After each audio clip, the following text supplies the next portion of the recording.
20발이 넘는 미사일 도발에 이어서 대륙간 탄도미사일 ICBM을 쏘아올린 북한이 또다시 탄도미사일 3발을 쐈습니다. 어제 아침 한 여행객이 맨하탄 지하철에서 폭행을 당하고 휴대폰을 빼앗긴 사건이 발생했습니다. 겨울이 빠르게 다가오면서 뉴욕 시내 호흡기 세포 융합 바이러스인 RSV에 감염된 영유아, 어린이 환자가 계속 늘고 있습니다. 최근 3년간 자발적으로 학자금 대출금을 갚은 사람을 대상으로 연방정부가 이를 반환해주고 있습니다. 이상은 TKC 뉴스데스크 오늘의 주요 소식입니다. 우리가 뉴욕시의 주인입니다. 이번 11월에 여러분의 투표가 우리의 미래를 결정합니다. 인종정의위원회는 뉴욕시 헌법에 해당하는 뉴욕시 헌장에 3가지 변경을 제안했습니다. 투표용지를 뒷면으로 넘겨 다음의 안건에 찬성 또는 반대 투표를 해주세요.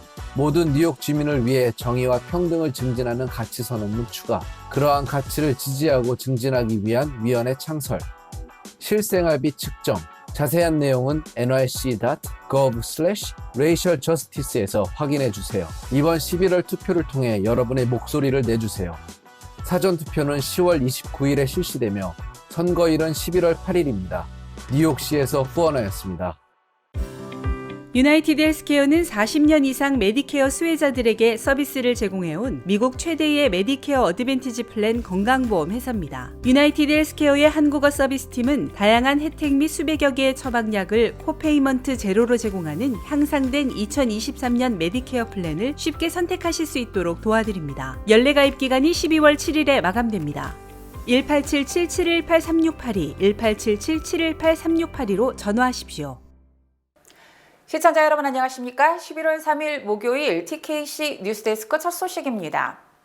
20발이 넘는 미사일 도발에 이어서 대륙간 탄도미사일 ICBM을 쏘아올린 북한이 또다시 탄도미사일 3발을 쐈습니다. 한미연합공중훈련 비질런트 스톰이 연장된 것에 대해 엄청난 실수를 저지른 것이라는 비난 담화 이후 또 미사일을 쏜 겁니다. 합동참모본부는 뉴욕 시간 오늘 오전 8시 35분쯤부터 8시 49분쯤까지 황해북도 곡산 일대에서 동해상으로 발사된 단거리 탄도미사일 3발을 포착했다고 밝혔습니다. 군은 감시와 경계를 강화한 가운데 한미 간에 긴밀하게 공조하면서 만반의 대비 태세를 유지하고 있다고 덧붙였습니다. 북한은 앞서 2일 오후에는 화성 17형으로 추정이 되는 ICBM과 단거리 탄도미사일 등을 발사했습니다. 잇따른 미사일 발사는 한미 공군의 연합공중훈련이 연장된 것에 대한 반발로 보입니다. 북한의 미사일 도발에 맞서 한미 당국은 연합공중훈련 비질런트 스톰의 연장을 단행했습니다. 스텔스 전투기 등 240여 대가 참가한 이 훈련은 원래 내일까지였지만 기간을 더 늘려서 계속됩니다. 백악관 국가안보회의는 어제 오후 늦게 북한의 대륙간 탄도미사일 발사와 관련해 자국은 물론 한국과 일본의 안보를 위해 필요한 조치를 다하겠다고 밝혔습니다. 어제 아침 한 여행객이 맨하탄 지하철에서 폭행을 당하고 휴대폰을 빼앗긴 사건이 발생했습니다. 뉴욕시경은 어제 오전 10시 36살의 한 여행객이 풀톤 스트리트와 월스트리트역 사이 4번 전철에서 폭행을 당하고 칼로 위협을 당해 휴대폰을 빼앗긴 사건이 발생했다고 밝혔습니다. 경찰은 범인이 피해 여행객에게 접근해 자신을 왜 쳐다보느냐고 물었고 이어서 피해자의 얼굴을 가격했으며 칼로 위협해 휴대폰을 빼앗았다고 전했습니다. 사건 직후 피해 여행객은 곧바로 인근 병원으로 옮겨져 치료를 받았으며 현재는 안정된 상태인 것으로 파악됐습니다. 경찰은 29세의 범인을 체포했으며 강도와 폭행, 무기 소지 등의 혐의로 기소했다고 밝혔습니다. 겨울이 빠르게 다가오면서 뉴욕 시내 호흡기 세포 융합 바이러스인 RSV에 감염된 영유아 어린이 환자가 계속 늘고 있습니다. 박하율 기자가 보도합니다. ABC 뉴스에 따르면 2일 오전을 기준으로 뉴욕, 뉴저지, 커넥티컷 등을 포함한 17개 주에서 소아과 병동의 80%가 RSV 환자인 것으로 나타났습니다. 이는 전국 소아과 병상 점유율로 봤을 때 2년 만에 최고치를 기록한 것이며 전국 소아과 병상 4만여 개 중 약 76%가 RSV 환자로 꽉 찬 것입니다. 이렇게 RSV가 기승을 부리고 있는 가운데 웨일 코넬 뉴욕 프레스비테리언 병원의 소아과 과장 셀리 포머 박사는 ABC 뉴스와의 인터뷰에서 아이들을 RSV로부터 보호하는 방법에 대해 설명했습니다. 셀리 포머 박사는 코로나19와 독감 백신을 맞는 것도 중요하지만 산모의 사전 예방접종이 영유아의 감염을 예방할 수 있다고 밝혔습니다. 또 코로나19와 독감 백신에 대한 최신 정보를 계속 확인하고 아이들이 백신 접종을 완료한 어른들 사이에 있도록 하는 것도 중요한 전략이라고 설명했습니다. 이어 백신을 접종하는 것 말고도 자주 손을 씻고 마스크를 착용하는 것 또한 바이러스로부터 아이들을 보호할 수 있는 방법이라고 덧붙였습니다. RSV의 경우 건강한 사람에게는 가벼운 감기 정도지만 6개월 미만 영유아와 면역력 저하자에게는 매우 치명적이며 아직까지 백신이 개발되지 않은 상황입니다. 따라서 아이들이 숨이 가빠지거나 음식물을 섭취하고 마시는 데 어려움을 겪을 경우 호흡기 질환 감염의 징후일 수 있으니 더 세심하게 살펴봐야 한다고 퍼머 박사는 말했습니다.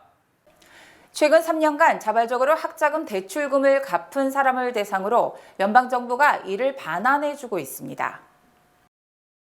연방재무부는 코로나19로 학자금 융자 상환 유예 조치가 시작된 지난 2020년 3월 13일 이후 융자금을 상환한 채무자에게 이 상환금을 돌려주는 수표 발송 작업에 착수했습니다.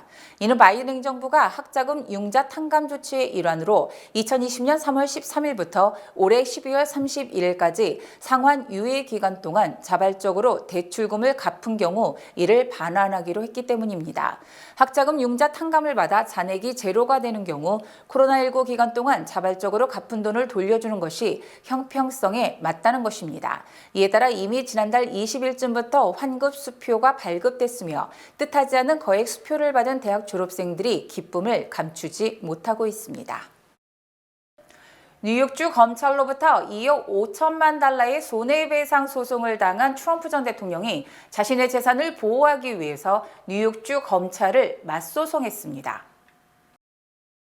트럼프 전 대통령은 2일 오후 자신이 만든 소셜미디어 트루스 소셜에 레티샤 제임스 뉴욕주 검찰장을 상대로 소송을 제기했다고 밝혔습니다.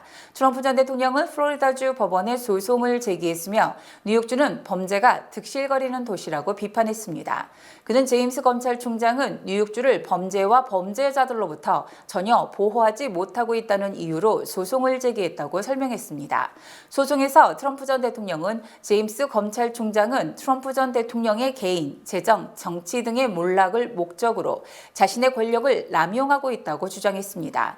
지난달 31일부터 시작한 트럼프 그룹에 대한 세금 사기 혐의 형사재판이 진행되고 있는 가운데 트럼프 전 대통령은 검찰에 대한 맞소송을 제기한 것입니다.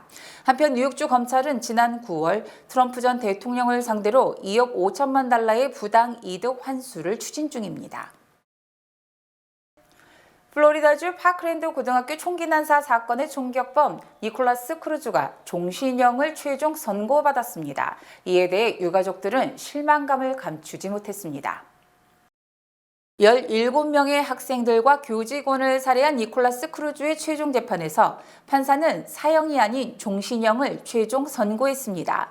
2일 열린 최종 재판에서 다수의 유가족들은 최종 증언을 통해 크루즈를 순수 악 그 자체라며 배심원과 판사가 내린 최종 선고를 혹평했습니다. 배심원단은 지난달 크루즈의 사형 대신 가석방 없는 종신형을 선고하는 것에 투표했습니다.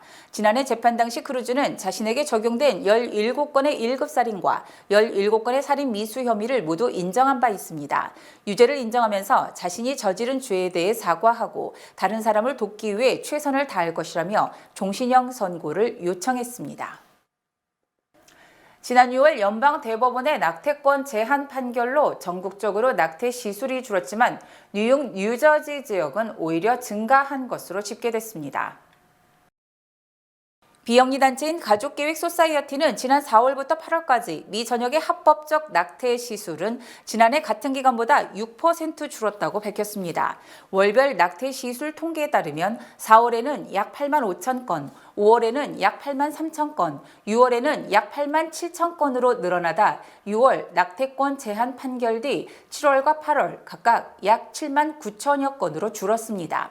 하지만 뉴욕 지역은 4월부터 8월까지 낙태 시술이 지난해 같은 기간보다 12%, 약 990건, 뉴저지는 지난해보다 7%, 260건 늘어난 것으로 나타났습니다.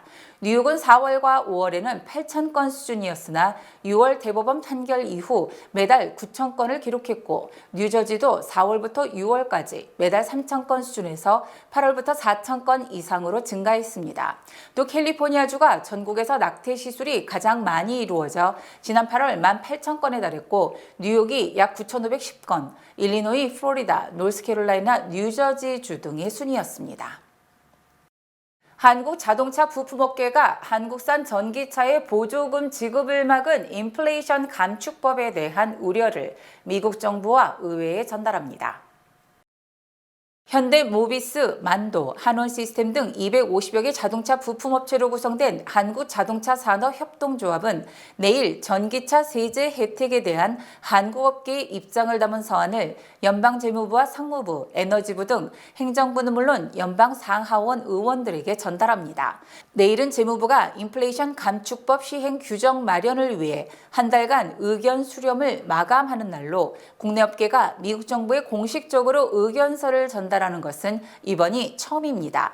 조합은 인플레이션 감축법에 외국산 전기차를 차별하는 규정이 포함된 것에 우려를 표한다며 세계적 전기차 전환 시대의 흐름에 뒤처져 생태계마저 무너질까 봐 걱정이 된다며 미국의 동맹국에서 생산된 전기차와 배터리도 세금 혜택을 받도록 해달라고 촉구했습니다. 조합은 만약 차별조항 삭제가 힘들다면 한국 기업처럼 미국 내에서 전기차 공장을 짓는 업체에 대해 3년간 적용 유예를 적용해달라며 현실적 해결 방안도 제시했습니다. 연방 의원들의 경호 등을 책임진 의회 경찰이 낸시 펠로시 하원 의장의 자택 인근에도 CCTV 등을 운영하고 있지만 폭행 사건 당일 이를 모니터하지 않았던 것으로 드러났습니다. 연방의회 경찰은 연방의회 의장과 의원들의 경호를 위해 펠로시 하원 의장의 자택을 비롯해 1,800대 이상의 감시 카메라를 운영하며 실시간 모니터하고 있지만 지난달 25일 괴한의 펠로시 의장 자택 진입 때는 이를 모니터하지 않았다고 밝혔습니다. 연방의회 경찰은 당시 펠로시 의장이 샌프란시스코 자택이 아닌 워싱턴 DC에 있었기 때문에 자택 감시 카메라를 실시간 모니터하지 않았으며 현재 당시 녹화된 화면을 수사에 활용하고 있다고 설명했습니다. 권력 사위 2위로 평가받는 펠로시 의장의 자택에 괴한이 침입하고 펠로시 의장의 남편이 중상을 입음에 따라 국가 요인들에 대한 허술한 경우가 도마에 올랐으며 특히 최근 연방 상하원 의원에 대한 테러 위협도 증가하고 있습니다. 펠로시 의장은 항상 연방의회 경찰의 경호를 받고 있지만 그녀가 자택에 없을 경우 자택은 경비 대상이 아니며 샌프란시스코 경찰이 차량 한 대를 자택에 파견했으나 지난해부터 순찰차 파견도 중단된 것으로 알려졌습니다. 한편 바이든 대통령은 우리는 폭동이나 권총, 망치 등으로 미국 사회에서의 다름을 해결할 수 없다며 우리는 문제를 평화롭게 투표장에서 해결해야 한다며 정치적 폭력을 맹비판했습니다. 미국인 10명 중에 4명이 2020년 대선이 부정선거라고 생각을 하고 있다는 충격적인 조사 결과가 나왔습니다. 시사주간지 뉴스위크가 여론조사기관에 의뢰 지난달 30일 유권자 1,500명을 상대로 실시한 여론조사에 따르면 2020년 대통령 선거가 조작됐거나 도둑질당했다는 의견에 매우 동의한다는 답변이 24%, 동의한다는 답변이 16%로 나타났습니다. 즉 응답자의 40%가 2020년 대선이 부정선거라고 생각한다고 답했으며 이 같은 의견에 매우 반대한다는 27%, 반대한다는 9% 등 이런 주장을 믿지 않는다는 답변은 36%에 그쳤습니다. 특히 2020년 부정선거설을 주장하는 후보가 이번 중간선거에 출마했을 경우 지지할 것이라는 답변이 34%에 달한 반면 지지하지 않을 것이라는 답변은 25%에 그쳤습니다. 2020년 대통령 선거가 부정선거라는 트럼프 전 대통령의 주장이 거짓으로 밝혀졌음에도 불구하고 이를 믿는 국민이 많은 것은 미국인들의 민도가 너무 낮은 데다 정치에 대한 불신이 크기 때문으로 풀이됩니다. 한편 워싱턴 포스트는 각 주별 예비 선거에서 공화당 공천이 확정된 후보들 중 100여 명이 트럼프 주장을 받아들였으며 이 중 82명이 연방하원 출마자들이라고 보도했습니다. 주요 단신 전해드립니다. 지난주 신규 실업수당 청구 건수는 21만 7천 건으로 전주보다 1,000건이 줄었으며 4주 이동 평균 청구 건수도 21만 8,750건으로 전주보다 500건 감소했습니다. 일광 절약 시간제가 오는 6일 일요일 해제돼 새벽 2시가 새벽 1시로 조정이 되며 한국과의 시차가 13시간에서 14시간으로 1시간 더 벌어집니다. 코로나19 오미크론 변이 확산이 잦아들었던 올해 봄부터 사무실로 돌아오는 사람들이 꾸준히 늘고 있지만 재택근무와 사무실 근무를 병행하는 하이브리드 근무가 자리 잡으면서 뉴욕시 사무실 점유율이 절반을 넘기지 않고 있습니다. 트위터를 인수한 일론 머스크 테슬라 최고 경영자가 오늘 트위터 전체 직원의 절반인 3,700명에게 해고를 통보하고 원격 근무도 폐지했습니다. 애플이 노조를 결성한 메릴랜드주 볼티모어의 한 매장 직원들에게 각종 복지 혜택을 제공하지 않아 노조 설립에 대한 보복 논란이 일고 있습니다. CBS 방송과 레스 몬베스 전 CBS 회장이 성추행 의혹, 투자자 오도, 내부자 거래 등을 은폐한 혐의로 3,050만 달러를 연대 배상하라는 명령이 내려졌습니다. 아마존 창업주 제프 베이조스가 가정부에게 화장실을 쓰지 못하게 하고 세탁실에서 식사를 하게 하는 등 장시간 노동, 인종차별 혐의 등으로 민사소송을 당했습니다. 어젯밤 또다시 파워볼 잭팟 당첨자가 나오지 않음에 따라 모레 토요일 밤 추첨하는 잭팟 당첨금이 최소 15억 달러로 치솟았습니다. 이상으로 11월 3일 목요일 TKC 뉴스데스크를 마칩니다. 시청해주신 여러분 고맙습니다.